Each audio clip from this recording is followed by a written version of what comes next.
Naam, sadakta mpenzi mtazamaji, hujambo na karibu katika kipindi cha Political Checkpoint, mkao wa kipekee, mkao wa kuvutia, mkao unakuhusu pakubwa zaidi. Hii ni Talanta Mwanza Media na hii ni meza ya kujukumika, kwa lugha ya Kimombo inafahamika kama accountability table. Karibu sana Bwana Lucas. Shukrani. Yes, watazamaji watakuwa wametupeza sana, sasa tumewapeza sana katika midahalo ya kisiasa. Pilika za maisha zimekuwaje? Kama kawa mbio tu tunakimbizana. Naam. Maisha yanabadilika kila kukicha. Tumekuwa na sakata la kupanda kwa bei ya mafuta. Naam. Kwa hiyo huo ndio ulikuwa msemo mkubwa mjini katika hii wiki, baada ya mafuta kupanda kwa kiwango ambacho hakijawahi onekana kwenye historia ya nchi yetu. Watu tulizoea kwamba mafuta inapanda kwa shilingi 5 na bado tunapiga kelele, lakini ilipopanda kwa shilingi 40 na 28 mtawalia, ilikuwa ni historia nyingine mpya.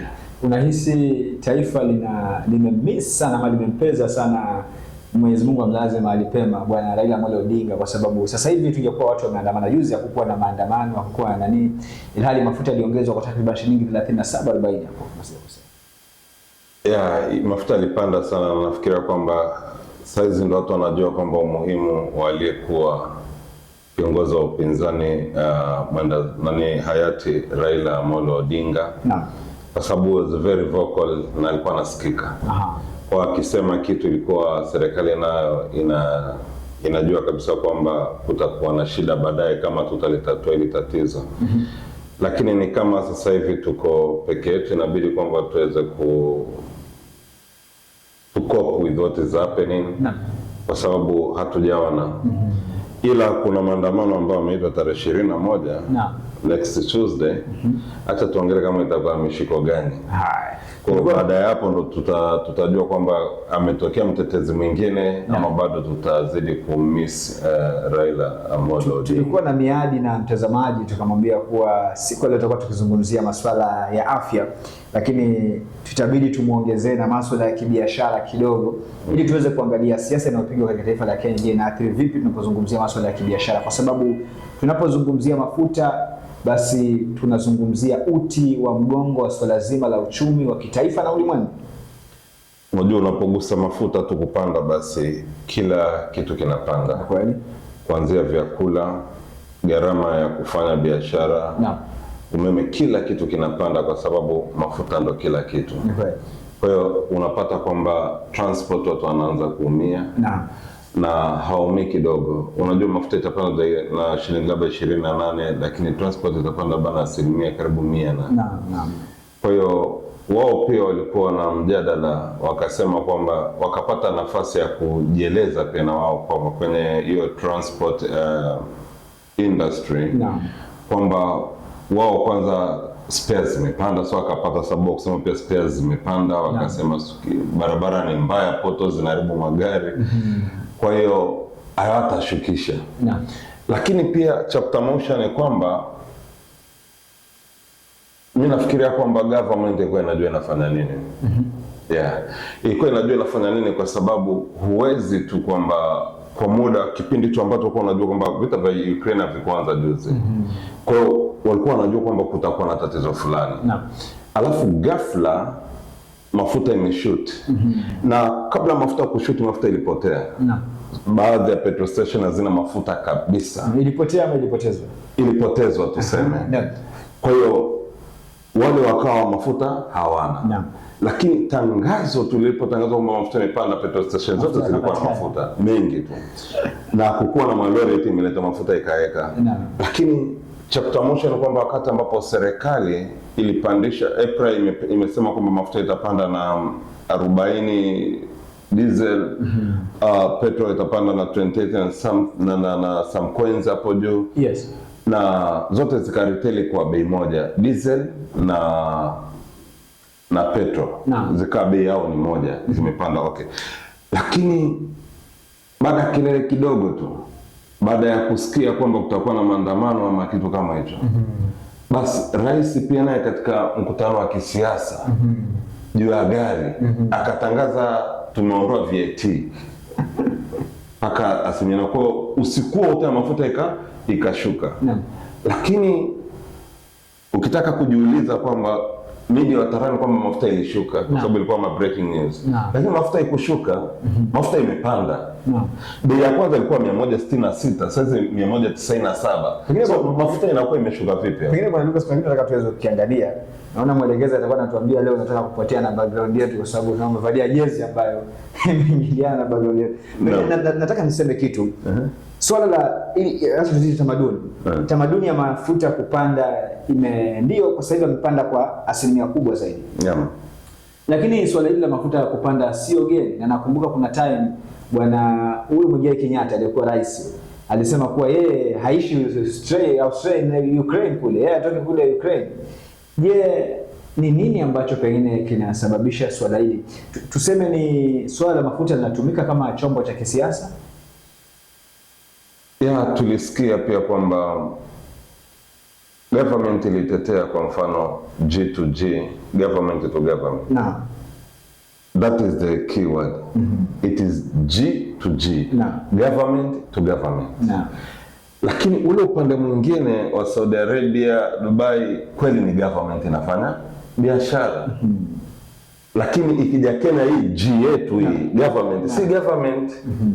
Ni watu binafsi ambao walipewa hiyo faida. Kwa hiyo nafikiria kwamba pia we are not honest sometimes. Kusema kwamba ni government, to believe kwamba it is a government. Kenya wajinga pia wameisha bana. Hiyo government itoe, sema tu kwamba tulipeana private inafanya kazi na government fulani. Lakini unaposema ni G2G inasaidia, si kweli, kwa sababu ilibainika. Kwa sababu maneno zetu kampuni ambazo labda zingehusika kama ilikuwa ni government to government, basi ingekuwa Pipeline, Kenya Pipeline ambayo ni kampuni ya mafuta nchini na kadhalika. Lakini wakati unaposikia ni majina ya kampuni za watu binafsi, lakini Kenya inaitwa bado ni government, inafanya kazi, basi hapo pia nafikiri inatukanganya pia kama wananchi. Ila wanasiasa waweze kusema ukweli. Najaribu kukumbuka kauli fulani ya Rigathi Gachagua alikuwa anasema kuwa serikali ni kampuni. Labda ile G2G pia serikali ni moja kati ya kampuni ambazo zinafanya ile kazi. Labda hiyo ndio italeta hiyo maana, labda itaweza kuwa ni kweli. Ila wanasiasa kusema ukweli ni ngumu. Mwezi amini mwanasiasa kwa sababu mvua aisifue mvua imemnyea. Kwa hiyo kila mmoja anategemea yuko wapi, anafaidika vipi. Kwa hiyo kesho atakuwa anaisifu, lakini kama atakuwa pia yupo atakuwa anaiponda. Kwa hiyo hivyo ndio vile wanasiasa walivyokuwa, tuweze waamini kabisa tupatie direction ya anything. Hapo bwana Lucas, kwa kuisifu na kuiponda, nataka tuweze kuzungumzia watu wa broad based government pia kidogo.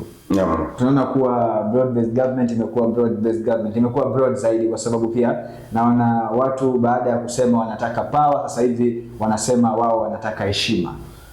Tuwapatieni. Mimi kuanzia mwanzo ndugu Francis, hilo nililiona. Na nilijua kwamba itakuwa hivyo kwa sababu ya matukio kadhaa ambayo yalifanyika na serikali ya Kenya Kwanza. Kwa hiyo ulikuwa uone kwamba kitu kigeni sana kwamba haya yatakuwaje mbeleni. ODM walijua fika kwamba huenda itakuwa ngumu kwa wao kuwa na meaningful agenda kwenye serikali ya UDA. Kwa nini? Nahisi kama maoni yangu kwamba hawa jamaa wako kwa pay slip ya government. In other word, upinzani ulinunuliwa. Ulinunuliwa kwa sababu ya kusapoti serikali na kusapoti agenda za serikali. Usisahau kwamba hawa ndio ambao walikuwa wapinzani sugu, waliotukanana matusi makubwa. Ukiona mtu kama Junet Mohamed leo anamsifu William Ruto, ni absurd pia kwa siasa zetu za Kenya. Kwa sababu hawa ni wale they believed in nothing kwa Kenya Kwanza government na policies zao na kila kitu. They believed nothing kizuri kinaweza kutoka kwa William Samoei Ruto. Walikuwa wanamuita mwizi wa mashamba. Walikuwa wanasema ndo mfisadi mkubwa. Walikuwa wanasema ndo nini. Lakini leo the same viongozi ndio wanampigia debe, wanamsifu ghafla vile amekuwa msafi kama pamba na vile kila kitu ni kizuri. Ila kile kitu nitakachosema kwamba ODM bado hajaona, bado hajaona, kwa sababu ODM is a very big party, na UDA at the same time is a very big party. Kwa hiyo kukama pamoja na kila mmoja aweze kuweka interest zake zishika, haita work. Lazima kuna mmoja ataumia, lazima kuna mmoja ambaye ataamua kwamba sarende ngome zake na kadhalika, kwa sababu kama serikali ya William Ruto bado itarudi mamlakani, lazima rais anajua kwamba lazima aweze kuwa na wabunge wengi ambao wanaweza kusupport policies zake, na aweze kukubali kwamba chama kingine ambacho kimetengeneza coalition na wao kiweze kuwa na wabunge wengi zaidi ya chama tawala ambacho kiko na rais na kadhalika. Kwa hiyo Ruto pia is a very very clever politician. Amekuwa kwa hiyo game for many years. Kwa hiyo anajua fika kwamba kwa yeye kuwa na say anahitaji wabunge wengi wa chama chake cha UDA. Na wabunge wa UDA atawapata wapi? Saizi atawapata kwenye kaunti ya Mombasa. Saizi itabidi apiganie Kwale County, apigane kaunti ya Kilifi County, Taita Taveta County ambazo ilikuwa inasemekana, ambayo ilikuwa kama ngome ya ODM. Kwa sababu kwa mawazo yangu pia ni kwamba Mount Kenya amepoteza. Itakuwa ngumu kupata wabunge aliokuwa nao mwaka 2022. Itakuwa ngumu sana. Shikilia hapo. Mpenzi mtazamaji, basi tuko naye Lucas Baraka na tunaangalia siasa za kitaifa, siasa ya taifa la Kenya. Tukiweza kuangalia mustakabali wa kitaifa kuhusu masuala ya uongozi unaathiri vipi swala zima la kibiashara, na pia tukiweza kuangalia siasa ya sasa hivi tunapozungumzia broad based government, taifa linaangalia wapi, ni kipi kinapaswa kufanywa, ni kipi kinapaswa kurekebishwa, ni kipi kinapaswa kujadiliwa kwa jicho la tatu. Pengine tu uweze kutupatia maoni yako kupitia comment section, uweze kulonga nasi, uliza maswali, changia, rekebisha pale unapohisi kuwa tunapaswa kuongezea kitu, kwa sababu wewe ni mtazamaji, shabiki, shakiki ambaye kila siku tunakuamini, na ndipo tunakujia kila siku ya Jumapili jioni ili kukuletea masuala haya mubashara zaidi ili tukaweze kusemezana. Hiki ni kipindi cha Political Checkpoint. Bwana Lucas, tumeyazungumza mengi zaidi kuhusu swala zima ili tunapozungumzia hii broad base, tunapozungumzia ODM, tunapozungumzia nini.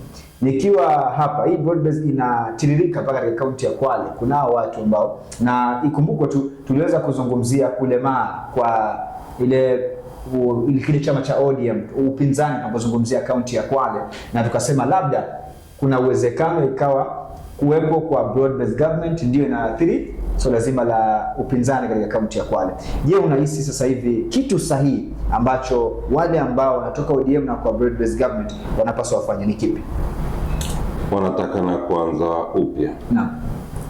Wajue kwamba alikuwa anawashikilia ambaye ni Raila Amolo Odinga yupo. Kwa wanatakana kujua kabisa kwamba wanahitaji fresh strategies, fresh mobilization, waweze kuwekeza kwenye chama chao, wajue kabisa kwamba itakuwaje. UDA they are trying to mobilize the people.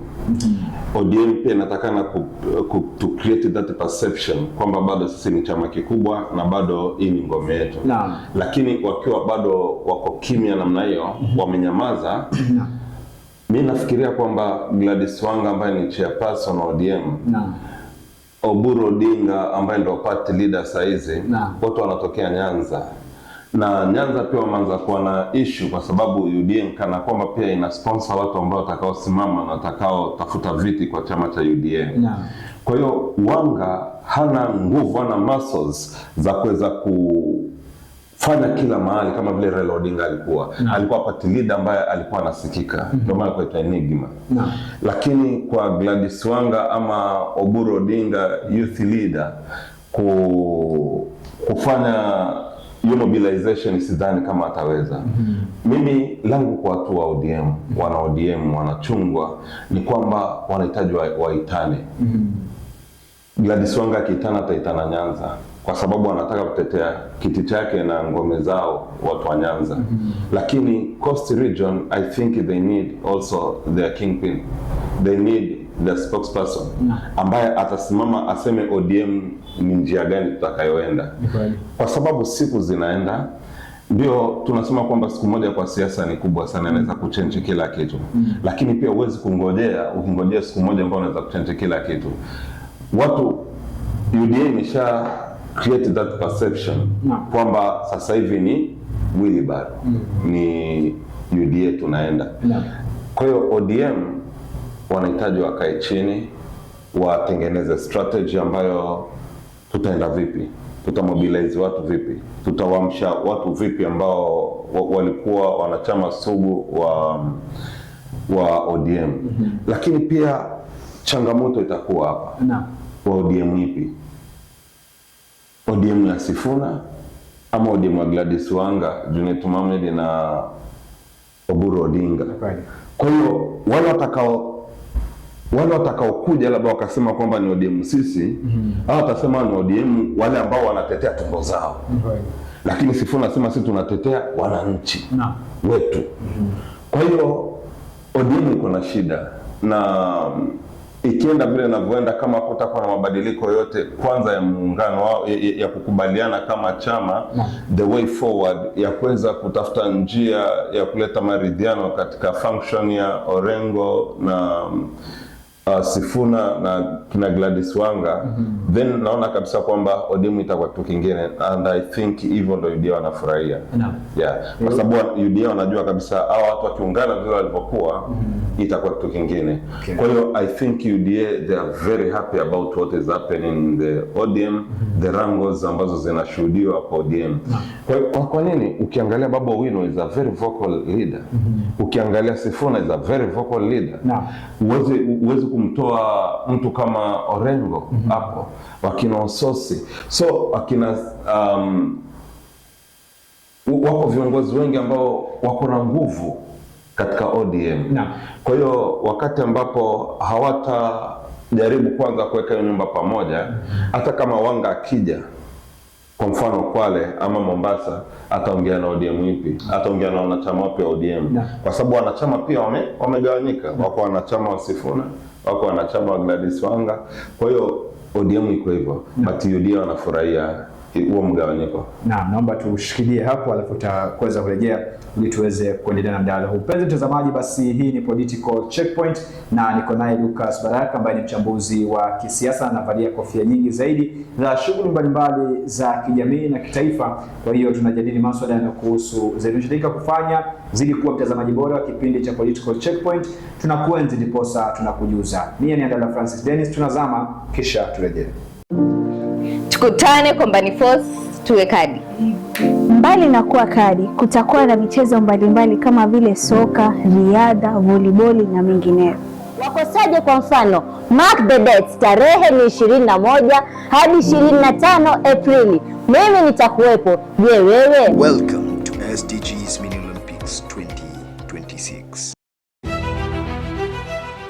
Talanta Mwanza Media, news that matters, fun that entertains. Our audience is our priority. We prepare everything with legitimacy. We make you feel part of us.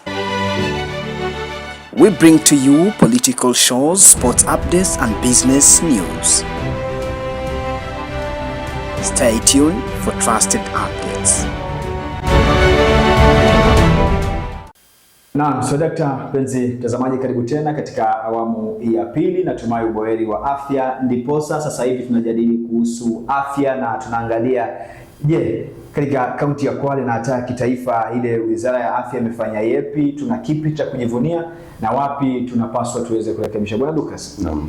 Hivi majuzi nilikuwa naye katika kipindi kimoja kilipita, nilikuwa naye mwaniaji kiti cha udiwani kule katika eneo la Mwereni, anafahamika kama Edward Zani, na huyu ni mgombea ambaye aligombea kupitia tiketi ya ODM. Na huyu jamaa akawa anaeleza, nilimuuliza swali la kuwa pengine akipatiwa fursa ya kuweza kufanya rating kaunti ya Kwale katika wizara ile ya afya, alipatia ngapi? Alipatia kidogo, na I think alipatia kama 3 kama ndio sijakosea. 3 kati ya 10. Pengine unahisi alitenda haki? Unajua hapa kila mmoja ni maoni yake. Na yeye kama maoni yake labda atakuwa ameonelea kwamba wamefanya kidogo. Na tatu si mbaya, labda kuna kitu kimoja kiwili ambacho wamefanya ambacho pia angekipigia upatu kwamba ilikuwa ni jambo zuri. Kwa sababu ingekuwa zero kabisa, labda tungesema kwa kweli hakuna kitu kimefanyika. Lakini katika tatu kuna kitu kimefanyika. Sasa hicho kitu hatujajua kwamba labda ni infrastructure ziko vizuri. Kwa sababu tuliangalia kwenye vyombo vya habari, kuna hospitali moja iliangaziwa acha ya Enguishiara, kuna ingine Bomet.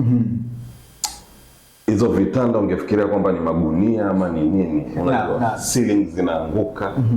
Lakini unaambiwa ndio hospitali, gavana pia yupo pale. Ni kama pia Embole 4, angalezo vitanda ambavyo watu wanapiga picha wanatuma.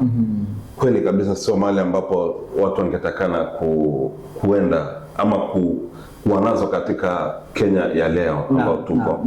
Ambao tunasema kabisa kwamba tumekuwa kiuchumi, tumekuwa kimaendeleo, wasomi ni wengi. I think sio mahali ambapo kweli wagonjwa wetu wanaweza kwenda. Hiyo sio heshima. Lakini ukiangalia Kwale County, labda nitasema huyu mheshimiwa aliangalia infrastructure wako vizuri. Gavana amejitahidi kununua vifaa vingi vya matibabu hospitalini na infrastructure ziko nzuri.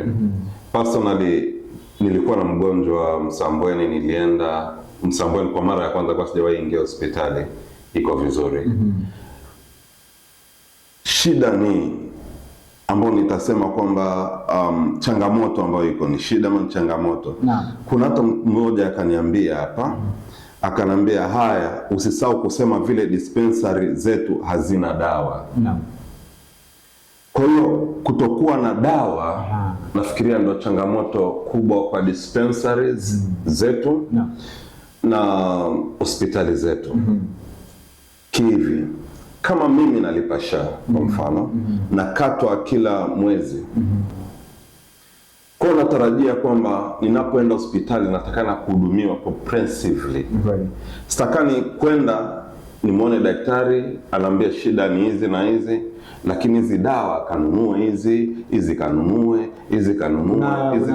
Kwa hiyo nafikiria kwamba sisi fulani ambayo itahitaji kuhakikiwa ni kwamba madaktari wengi kuna ufisadi mkubwa unafanyika katika hospitali zetu tunapozungumzia hayo masuala ya dawa. Nasemekana zipo dawa zinapelekwa hospitali lakini zingine pia hazifiki hospitali.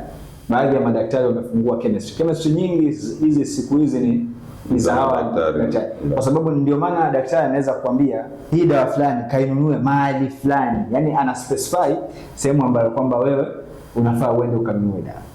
So nahisi hili jinamizi ama songo mbingo nzima hii ya swala zima la ufisadi ipo na imeathiri kabisa sekta nzima hii ya masuala ya afya pia. Lakini ndugu Francis, kama kweli unataka kuhudumia wananchi, unataka kuangalia kwamba kuna value the money. Madaktari wanalipwa vizuri na wanaangaliwa maslahi yao. Na wakati ambapo wanapohisi kwamba hawajatendewa haki, wanagoma pia. Wanaonyesha kwamba hapana, anahitaji improve hapa na pale na pale. Nafikiria kwamba serikali yetu na waziri husika Kwale sio kubwa.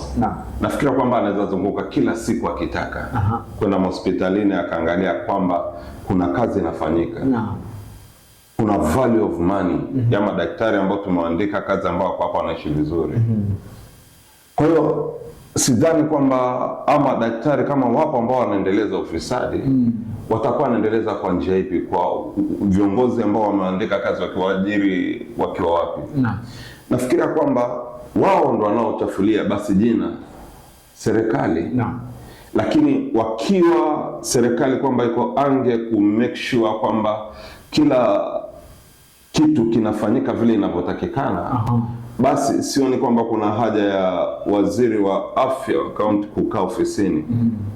Toka nenda Kwale hospital, zunguka, angalia jamani, yale ambao tumekubaliana ndio yanayofanyika. Tumekuwa na complaint moja mbili kutoka kwa wananchi. Je, kumekuwa na improvement? Nenda Msambweni, sio mbali. Mheshimiwa Mwashando yupo, ni kazi yake pia. Nafikiria kwamba uko na gari ya serikali, uko na kila means ya kuweza kufika na kufuatilia na kuona kabisa kwamba kila dispensary inafanyika kazi ambayo mmekusudia kwamba kufanyika.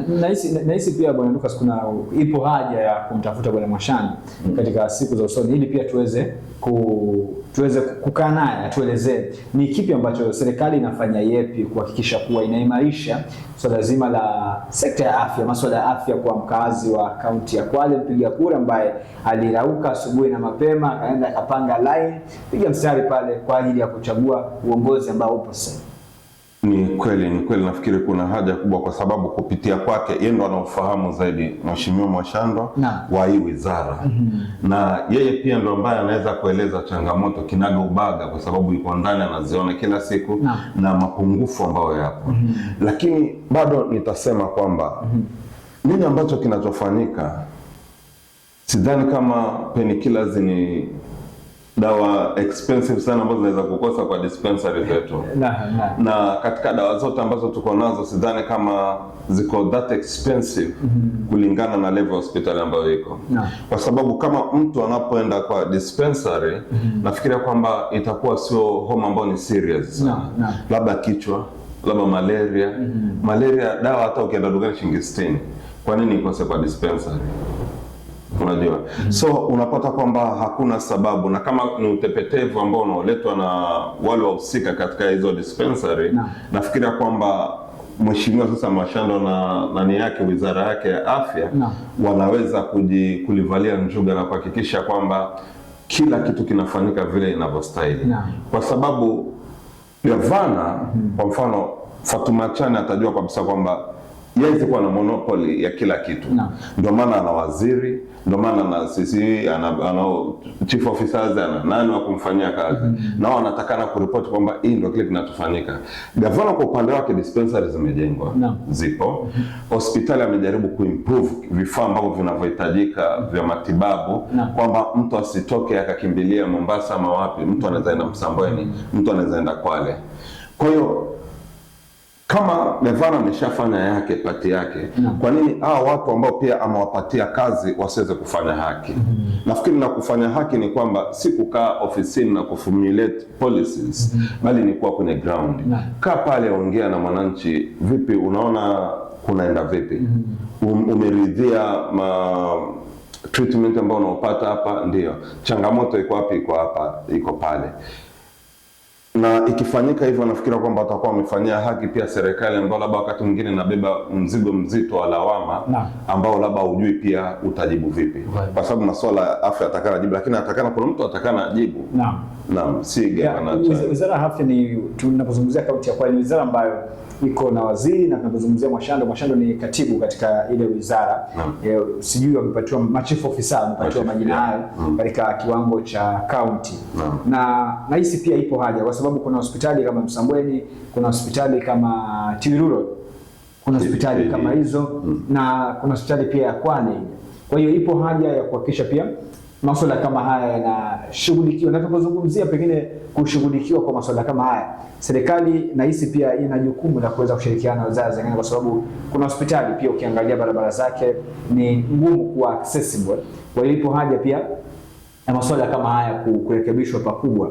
Lakini nahisi tutamtafuta kiongozi ili siku moja tukae naye hapa tuweze kusemezana. Kikubwa zaidi, mtazamaji, unaruhusiwa kuuliza maswali, kutupatia comments zako kupitia sehemu hiyo ya comment, ili tuweze kujua, je, huko uliko wewe ni mkazi wa kaunti ya Kwale, huko uliko huduma za afya zinakufikia kwa kiwango gani? Je, umepata hamasisho la kutosha tunapozungumza kuandikishwa kwa huduma za SHA, ama upo vipi? Na ninapozungumzia SHA, basi pia kwa mkazi wa eneo la Kombani atafaidika pakubwa zaidi, kwa sababu kuna tamasha ama kuna hafla moja kubwa inakuja.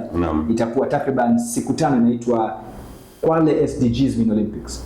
Kwale SDGs Mini Olympics ni tamasha ambalo litakuwa linawaleta pamoja vijana katika masuala ya michezo kama vile soka, volleyball na michezo mingine mingi zaidi. Pia kutakuwa na michezo ya indoors yote ile. Na itakuwa itafanyika katika eneo la Kombani, katika uwanja wa Kombani Force.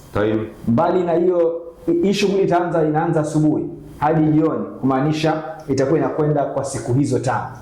Kutakuwa na michezo ya soka. Katika mchezo wa soka kuna viwango tofauti tofauti, under 12 na ngapi, viko hivyo viwango. Na pia kuna wale wanariadha. Lakini kwa nini nimeleta swala hili lote?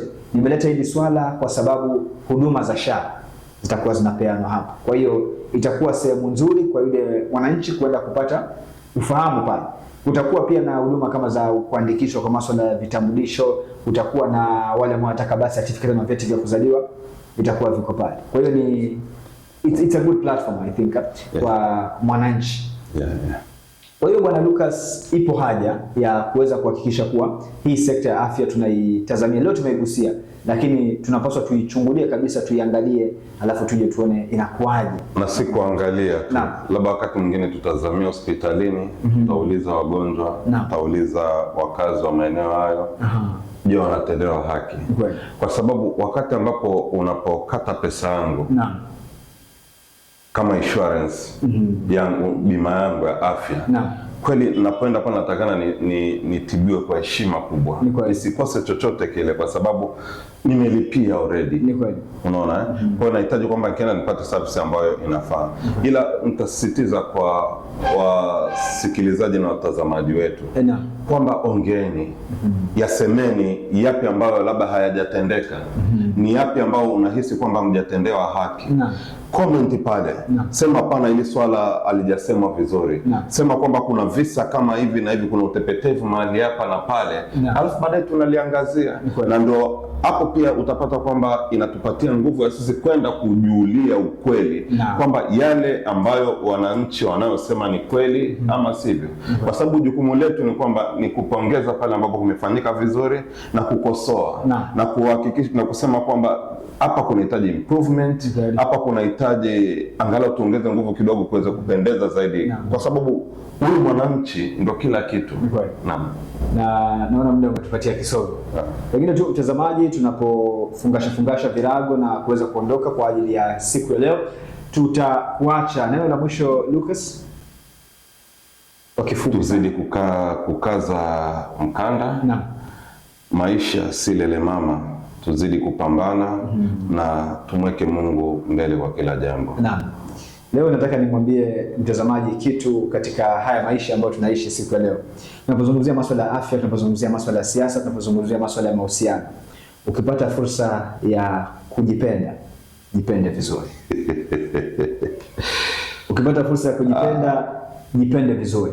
Kifupi tunajaribu kumwambia mtazamaji kwamba katika haya maisha mara nyingi tuna prioritize watu wengine. Try to be your best friend, try to be the first priority katika maisha yako, na ukipata fursa ya kujipenda, jipende vizuri. Ukiona hujapata hiyo fursa, itafute hiyo fursa, ujipende vizuri. Tutakomea hapo kwa leo, tukutane sana wakati mwingine Jalali atakapo tuajalia. Mimi nafahamika kama Ndala Francis Dennis. Hiki ni kipindi cha Political Checkpoint.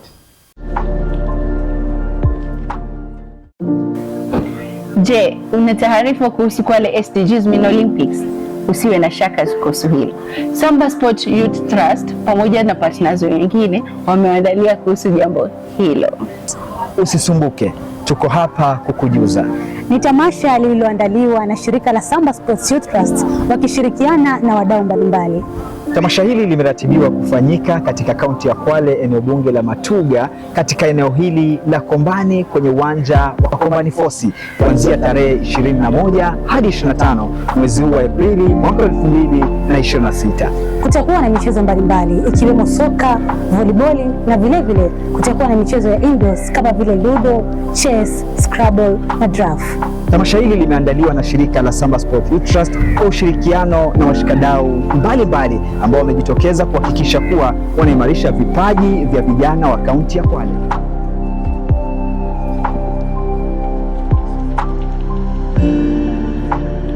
Mark the calendar. Come and join us. Welcome to SDGs Mini Olympics 2026. Every question needs an answer. And before any answer, you need a tip to the answer. The same way in lecture, you need safety and trust of the beauty of services.